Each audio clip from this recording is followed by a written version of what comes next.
Assalomu alaykum. Efirda xabar informatsion dasturining navbatdagi soni.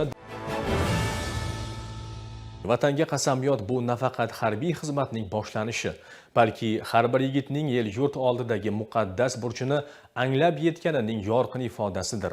Zero yigitlik burchi bu ona yurt tinchligini ko'z qorachig'idek asrash, xalq osoyishtaligi yo'lida fidoilik bilan xizmat qilish demakdir. Milliy gvardiya safiga yangi qabul qilingan harbiy xizmatchilarning tantanali qasamyod qabul qilish marosimi bo'lib o'tdi. Dastlab shu haqda Davlatimiz hamda xalqimiz ishonchini oqlashga ahd qilgan boshlang'ich harbiy tayyorgarlikdan o'tgan mard va jasur yigitlar bugun tantanali ravishda vatanga qasamyod qildilar. Harbiy qasamyod har bir askar hayotidagi eng sharafli va mas'uliyatli lahzalardan biri bo'lib, unda ular O'zbekiston Respublikasining mustaqilligi, hududiy yaxlitligi hamda xalqimiz tinchligini himoya qilishga qat'iy qasam ichdilar. Marosim tarixiy muhitda Arqo'rg'on hududida o'tkazilgani ishtirokchilarda chuqur taassurot qoldirdi.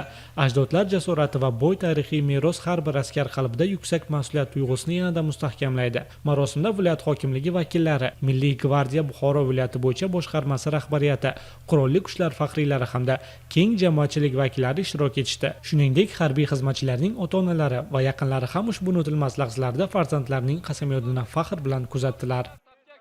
Bugun do'stlarim qatorida ona vatanim, xalqim va prezidentimga sadoqatli xizmat qilishga, yurtimning tinchligi va farovonligini ishonchli himoyachisi bo'lishga qasamyod qildim.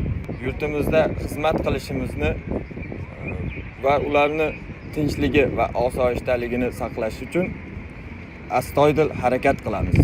Tadbir davomida harbiy xizmatchilar tomonidan saf, jangovar va jismoniy tayyorgarlik elementlarini o'z ichiga olgan ko'rgazmali chiqishlar namoyish etildi. Bu esa ularning intizomi, puxta tayyorgarligi va yuksak ruhiyatini yaqqol ko'rsatdi. Mazkur tantanali marosim yosh avlodni vatanparvarlik ruhida tarbiyalash, ularda ona yurtga sadoqat, milliy g'urur va iftixor tuyg'ularini mustahkamlashga xizmat qiladi desak adashmagan bo'lamiz.